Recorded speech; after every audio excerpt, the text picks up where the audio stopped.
मीरपुर ख़ास मां अमांखे अपडेट कंदा हलूं। रिपोर्ट करे रहिया आहे शहबाज़ अली लगारी। मीरपुर ख़ास जे रवासी रोज़ीना ख्वाजा पंहिंजे मुड़ुस इसाक़ ख्वाजा जे हक़ में इंसाफ़ लाइ पुरज़ोर अपील कंदे ॿुधायो आहे त उन्हनि जो मुड़ुस जेको हिकु मुअज़्ज़िज़ पेश इमाम हो ऐं मदरसे में ॿारनि खे क़ुर पाक पढ़ाईंदो हो।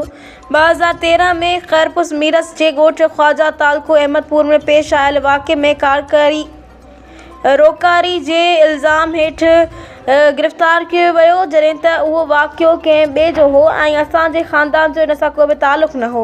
वाक़िए जे वक़्तु हू ज़िले मीरपुर ख़ास में पंहिंजे ख़ानदान सां गॾु मौजूदु हुआ ऐं गुलशन अकबर मस्जिद में पेश इमाम जी हैसियत सां ख़िदमतूं अंजाम ॾेई रहिया हुआ।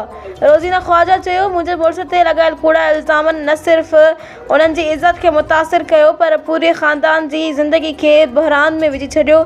मां 3 छोकिरनि ऐं 4 छोकिरियुनि जी परवरिश अकेला ई करे रही आहियां ऐं रोज़ानी ज़िंदगी मुश्किलातुनि ऐं चैलेंजनि सां भरपूर आहे।